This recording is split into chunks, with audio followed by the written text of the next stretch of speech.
This is Game Chat with Bwana, episode 135. Don't Resistor the Transistor. You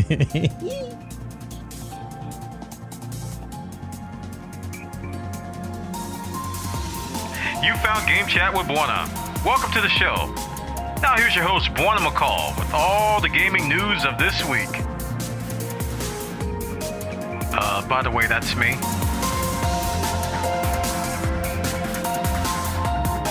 Greetings, folks, and welcome to episode 135 of Game Chat with Bwana. A great show lined up for you. I got a funny story. You want to hear it? Like to hear it? Here it go.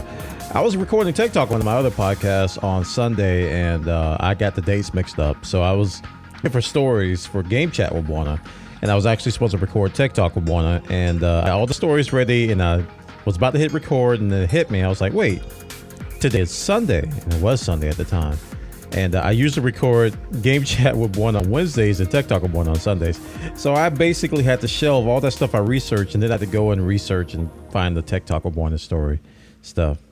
True story. How you guys doing today? I hope you had a great week. It's been a little bit since the last Game Chat with Bwana. I took last week off, and we're back again with another great episode. Got about 5 stories to talk about, ranging from free games to mobile gaming and some dying games and console stuff. I haven't talked a lot about console stuff, but we're starting to get some new news about consoles and hardware and some future stuff. So it's getting to be exciting time again to be a console gamer. All right, guys, let's get right to it.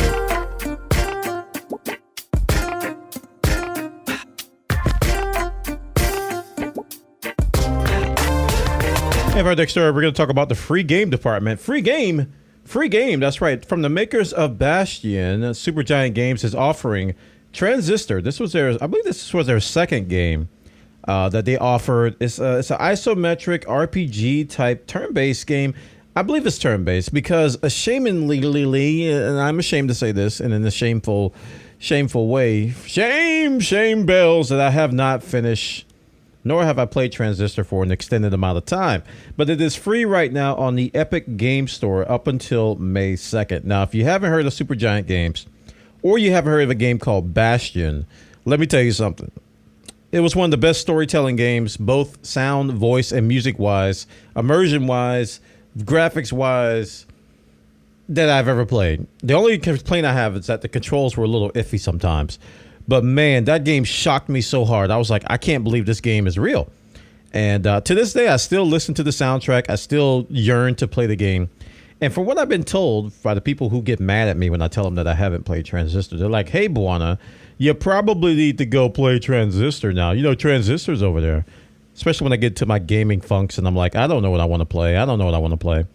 You know, Transistor is over there. You got Transistor, and I just never did it. But if you haven't tried it and you don't own it, you can now go over to the Epic Game Store, get it for free. All you have to do, I know, you have to install the Epic Game Store launcher, Epic Game Launcher.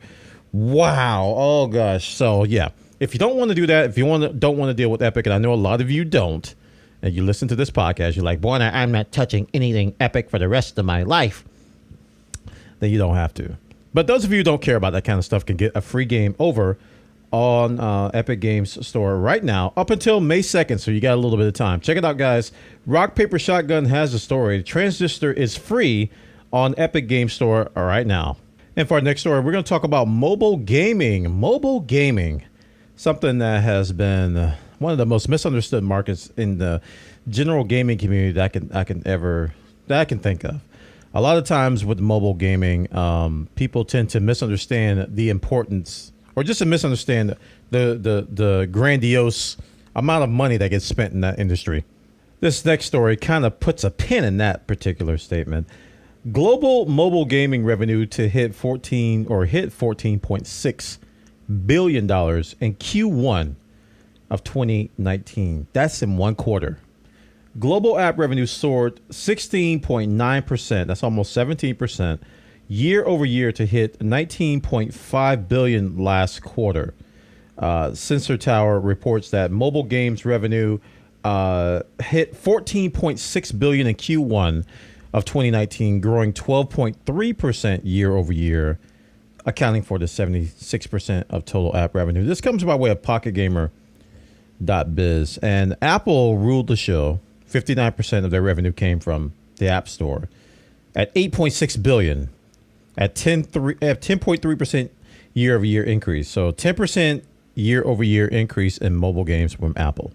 Google saw a bump as well, 15% year, but they only had 6 billion.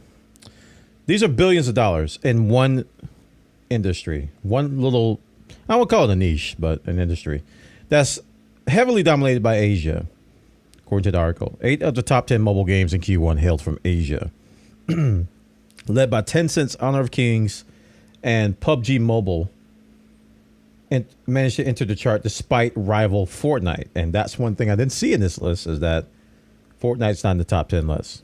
Now, that's probably why. I mean, I talked about just the misunderstanding of just mobile gaming in general, in the gaming community, and I'm talking about mainly the Western gaming community, because I think a lot of Western gamers associate mobile games with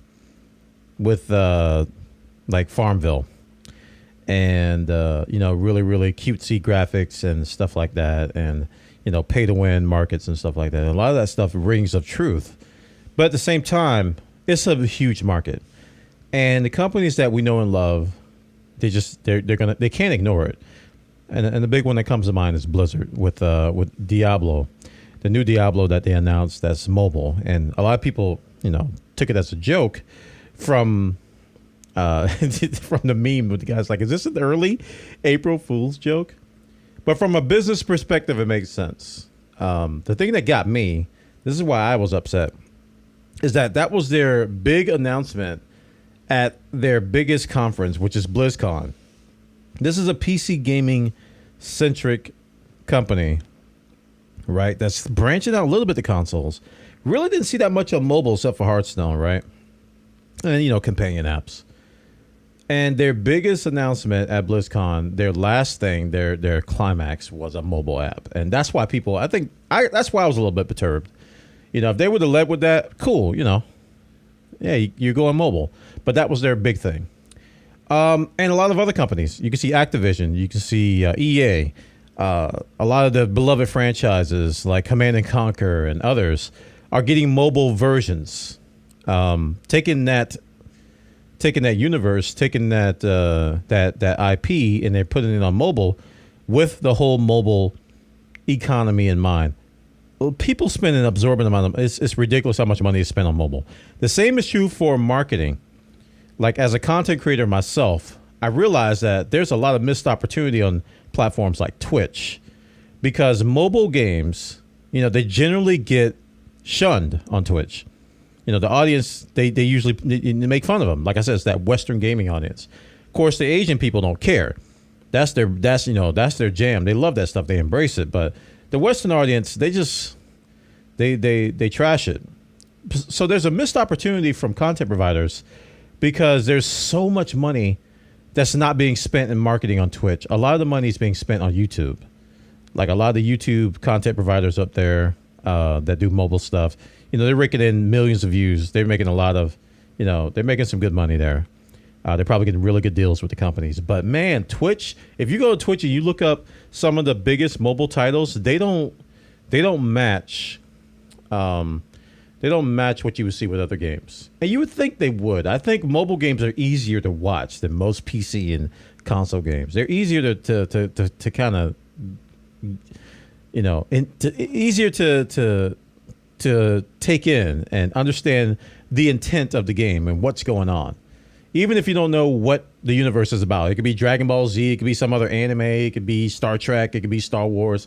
At the end of the day, you probably got some units, and you probably got to level them up, and you can buy cosmetics or you can buy power-ups, and there's probably some kind of an energy drain or something like that. And it's probably pay to win. That's one of the monikers that mobile games get, that you always pay to advance. But people, I think I heard something today from a Twitcher, and it made so much sense. He says when you become an adult, it's like there's a ratio of time and money. When you become an adult, you usually have more money than time. When you're a child, you usually don't care about that stuff. You got all the time in the world. But when you're an adult, a working adult, a responsible adult, doing other things other than just playing games all day, like this guy at twitch.tv/Bwana, you have more money than time. So that's why a lot of these games are catering to adults a lot of times. They don't cater to kids all the time. They cater to adults because adults will whip out $5 to keep playing because he's not going to be able to play for another 2 weeks because he's going to be on the road or something. So, hey, I'll pay $5 or $10 to play another, hour or two, whatever, because I'm not going to be able to play again for a long time. It's that weird balance that game developers have to juggle with mobile gaming. And I respect mobile gaming. I've streamed it. Excuse me. I've streamed it from time to time on Twitch. I've done some sponsor stuff on Twitch with mobile games because I used to review them all the time on YouTube. Those of you who know me know about that. I even talked about some on podcasts. I'm not ashamed of mobile games.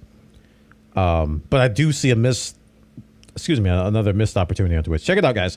Over on pocketgamer.biz, they got the details. Global mobile gaming revenue hits $14.6 billion in Q1 in just one quarter. It's amazing.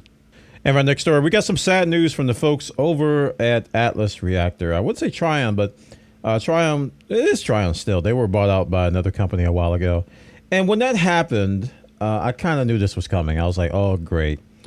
When I heard that they were being bought out, I was like, this is probably the last we'll see of Atlas Reactor. This is, I think it's Gamigo. Yeah, they're bought by Gamigo.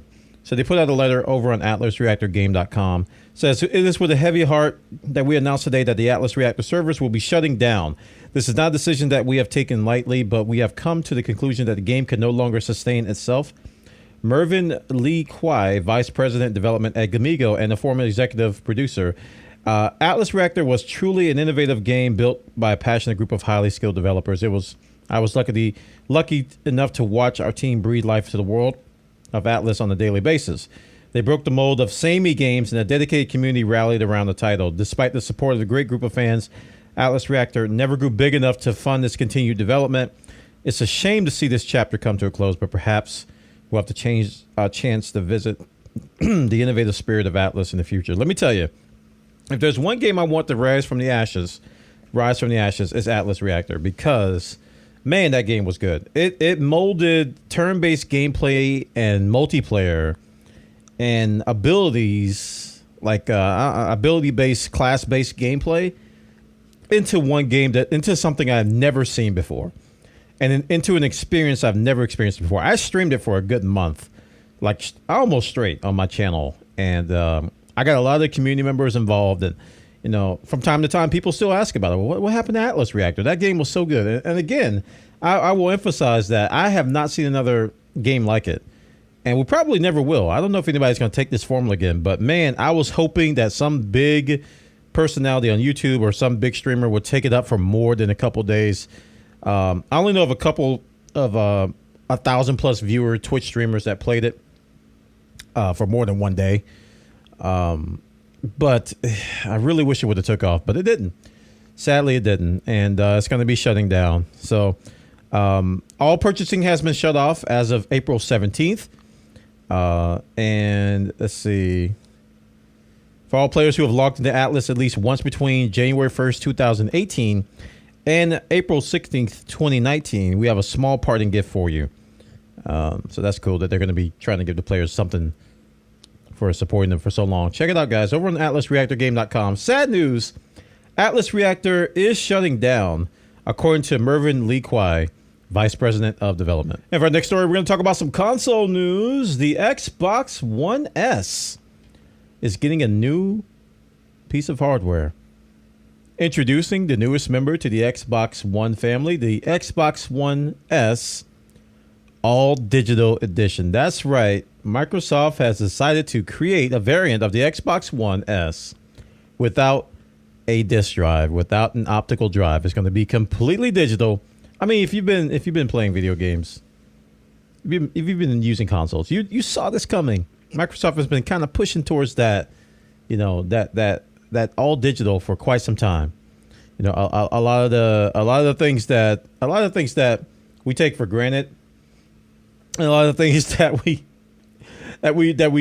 look at. A lot of times these companies are focusing on that. We don't pay attention that they're adding more hard drive space, or they're adding bigger Ethernet ports and with wider pipes, and that the disc drives are getting cheaper and cheaper, and they're not focusing on Blu-ray and all this other crazy stuff as much.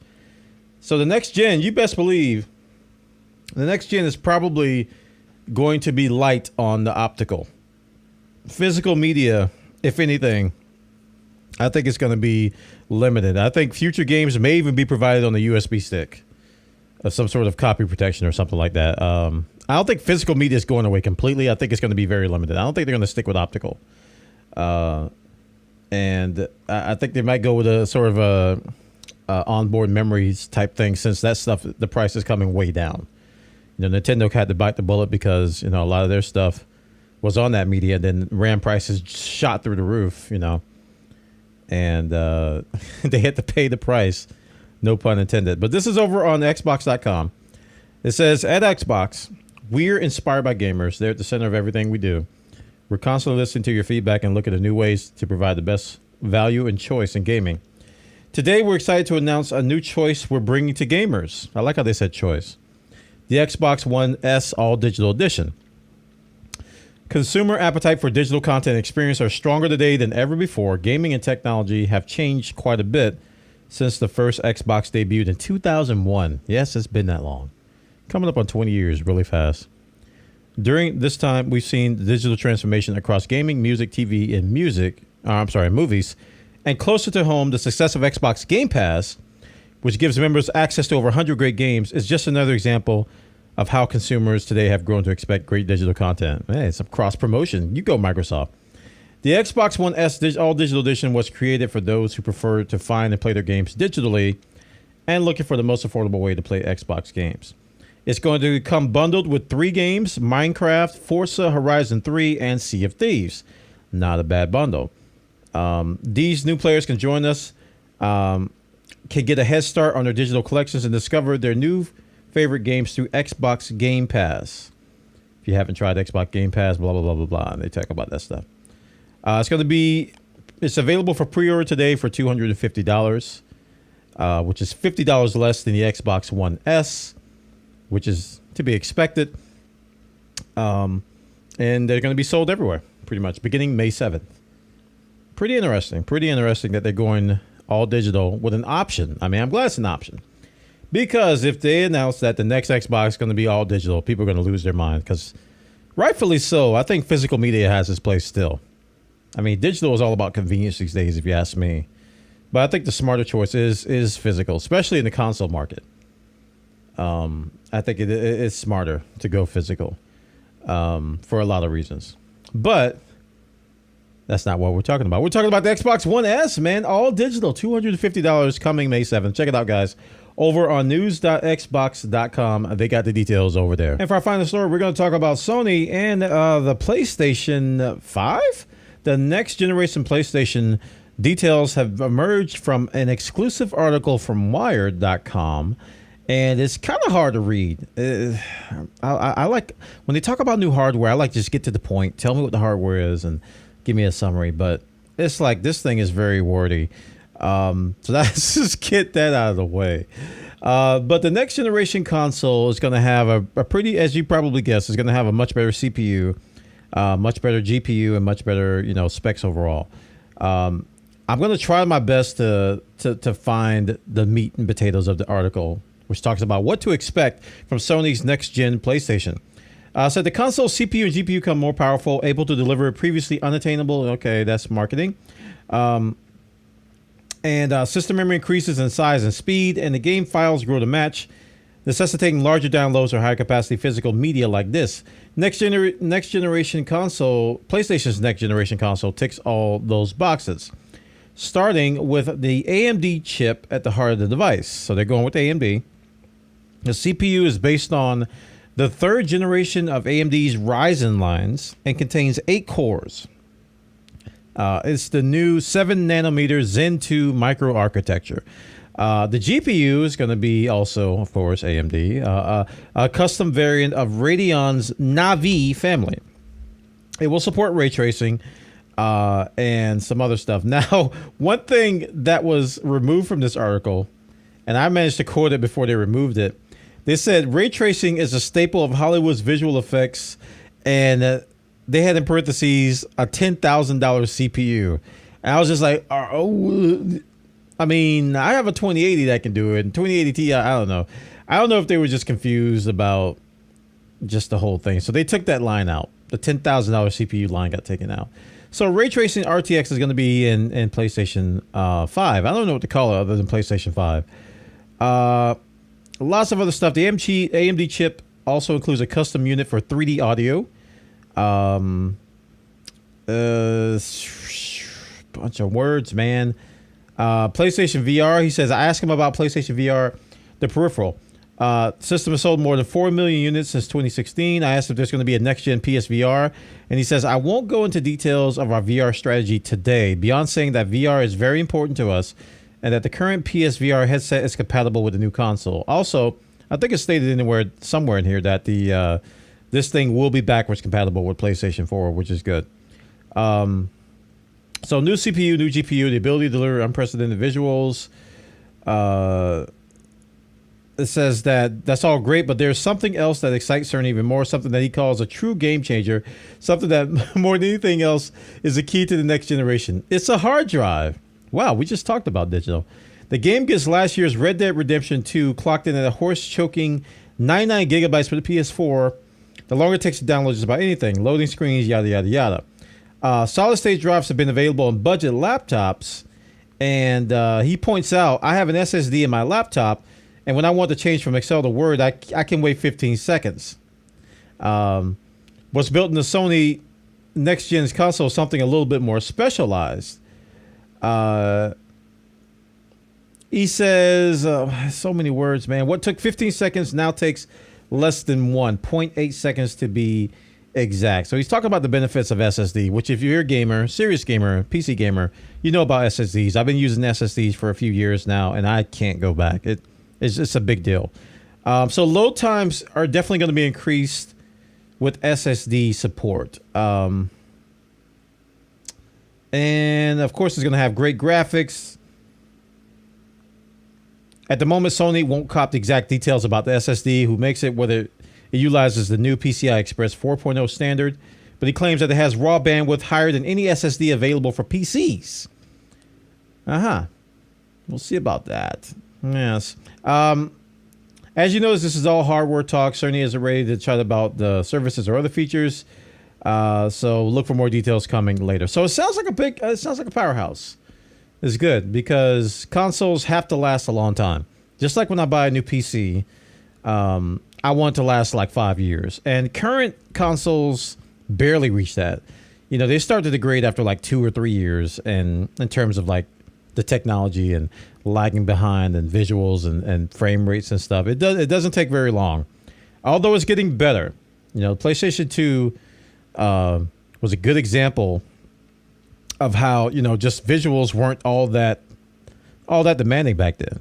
And then when we got to the PlayStation 3 and PlayStation 4, we had some huge leaps in visuals, fidelity, and all kinds of stuff, which, you know, the consoles begin to lag behind a little bit. And, you know, you could barely get 30 frames in a lot of cases. You know, open world games became a lot more common. Big landscapes, larger field of view, larger view distances, and stuff like that became more common. So the hardware began to choke, and you have to be very careful about optimizing stuff. Which is like games like Spider-Man is one of my favorites because it has a really huge feel to it, and it runs really well. So check this story out, guys. Wired has an exclusive. It's a lot of words, man. Like I said, I didn't count the words, but it's a lot to say only a few things. I think they just want to get the most out of this exclusive because the meat of the article is probably 2 paragraphs. And there's a lot of marketing speaking and stuff like that. So naturally, they have to pimp the Sony brand. But check it out. The next PlayStation, man. You getting one?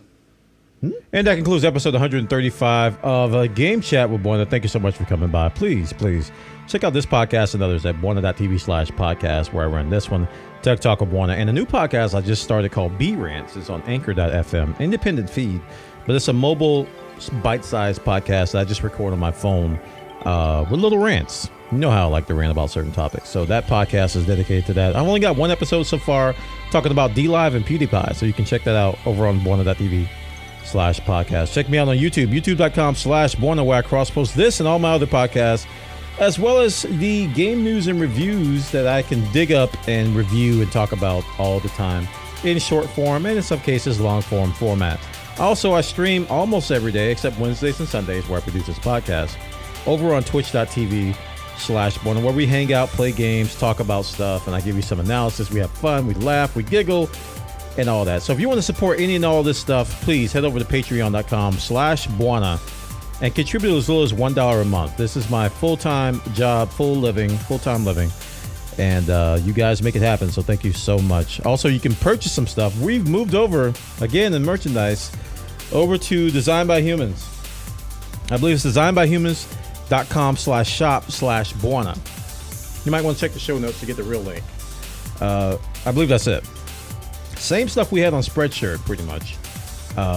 Design by Humans, I've always vouched for their materials and stuff. They got good stuff. The only reason I didn't want to use them is because I didn't like their coffee mugs as much as I like Spreadshirts. I think Spreadshirt had better coffee mugs. But I found out Spreadshirt does not ship internationally unless you do some crazy stuff that I wasn't willing to do. You have to jump through a lot of hoops to get international shipping. And I have quite a few of international viewers that want to buy stuff, and I was like, I can't do that. So I went back to Design by Humans so that we can get better international support, so you can check that out. Thank you so much for listening to the podcast. We're growing. I'm noticing we're getting more and more downloads. And once I hit a certain threshold, I'm going to be looking at some more sponsors and stuff, see if I can get some for this podcast and others. Thank you so much for listening, everybody. Spread the word, tell your friends, and please download the podcast. Even if you listen to it on YouTube, download the podcast, download it to your mobile device. Those numbers help me. And you can listen to it again on your mobile device, see if you can catch something you missed, or listen to it while you're at the doctor's office or something. Say hi to the doctor for me. All right, guys, have a great day. That's Game Chat with Bwana, and I'll see y'all next time. Bye-bye.